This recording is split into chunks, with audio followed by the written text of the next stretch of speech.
న్యాయవాదులకు సంక్షేమ నిధి కోసం 100 కోట్ల రూపాయలు వాళ్ళకు కేటాయింపులు చేసి అందులో 25 కోట్ల రూపాయలు ఖర్చు కూడా ఎప్పుడైనా జరిగింది అని అంటే అది కూడా వైఎస్ఆర్సీపీ ప్రభుత్వ హయాంలోనే.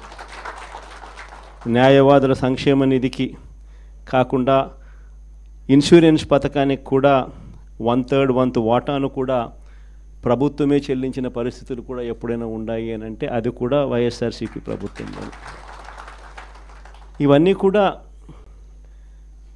దేవుడి దయతో ఇవన్నీ కూడా అప్పట్లో గర్వపడే విధంగా న్యాయవాదులందరికీ కూడా మనం మంచి చేశాము అని చెప్పి గర్వంగా పార్టీ చెప్పుకునే విధంగా కూడా చేయగలిగాం. కానీ ఈసారి మాత్రం మీ అందరికీ ఇంకొక కొత్త విషయం చెప్తా. జగన్ 2లో వైఎస్ఆర్సీపీ 2లో చూస్తూ 1.5 సంవత్సరం అయిపోయింది. కళ్ళు మూసుకొని కళ్ళు తెరిచేసరికి ఆ మిగతా 3 ఏళ్ళు కూడా అయిపోతాయి.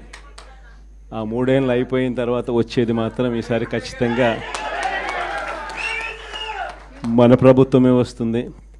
ఎందుకనంటే ఇంతగా మోసాలు చేసిన పరిస్థితి, ఇంతగా అబద్ధాలు చెప్పిన పరిస్థితి బహుశా ఈ రాష్ట్ర చరిత్రలో ఎప్పుడు కూడా మనం చూసి ఉంటాం. చివరికి లాయర్లకు కూడా మోసం చేసిన పరిస్థితులు కూడా మనం చూస్తూనే ఉన్నాం. సూపర్ 6లు సూపర్ 7లు అనేటి గాలికి ఎగిరిపోయినాయి.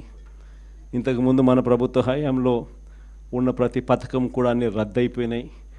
వీళ్ళు చెప్పిన హామీలన్నీ కూడా మోసంగా మిగిలిపోయిన పరిస్థితుల మధ్య ఒకవైపున అన్ని అబద్ధాలు మోసాలుగా కనిపిస్తూ ఉన్న పరిస్థితులు ఒకవైపున ఉంటే మరోవైపున వ్యవస్థలన్నీ కూడా పూర్తిగా దిగజారిపోయిన పరిస్థితులే కనిపిస్తూ ఉన్నాయి.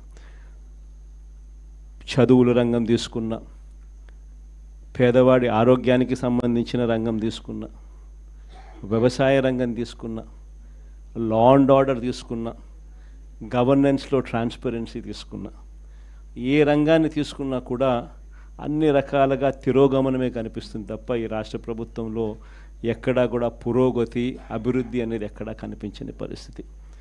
మరోవైపున విచ్చలవిడి కరప్షన్, ఎక్కడ చూసినా కానీ కరప్షన్ అనేది మామూలుగా లేని పరిస్థితిలో ఈరోజు చూస్తూ ఉన్నాం. ఎక్కడ నిలబడినా ఏ గ్రామానికి వెళ్ళినా కూడా గ్రామంలో పక్కనే బెల్ట్ షాప్ కనిపిస్తుంది. విచ్చలవిడిగా బెల్ట్ షాపులు మన కళ్ళ ముందనే ఎంఆర్పి రేట్ కన్నా ఎక్కువ రేటుకి అమ్ముతూ ఉన్నారు. డైరెక్ట్గా ఎంఆర్పి రేట్ కన్నా ఎక్కువ అమ్ముతూ ఉన్న బెల్ట్ షాపులు ఎవరు నడపాలా అనేది ఆక్షన్లో పాడుతూ ఉన్నారు. ఆక్షన్లో 2 లక్షలు 3 లక్షలు 4 లక్షలు పాడినోనికి బెల్ట్ షాప్ ఇస్తూ ఉన్నారు. ఆ బెల్ట్ షాప్ ఎంఆర్పి రేట్ కన్నా ఎక్కువ రేటు కళ్ళ ముందరనే అమ్ముతూ ఉన్నారు. అలా అమ్మిచ్చేది ఎవడు అని అంటే పోలీసులు దగ్గరుండి అమ్మిస్తూ ఉన్నారు.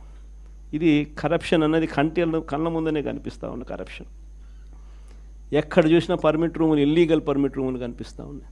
ఏ నియోజకవర్గం తీసుకున్నా కూడా ఇసుక అన్నది ఉచిత ఇసుక అంటున్నారు. ఉచిత ఇసుక ఎవరికి ఇస్తూ ఉన్నాడు అనేది దేవునికి ఎరక. కళ్ళు ఎదుటే కనిపిస్తూ ఉన్నది ఇసుకే మన ప్రభుత్వ హయాంలో కన్నా డబుల్ ద రేటుకి అమ్ముతూ ఉన్నారు.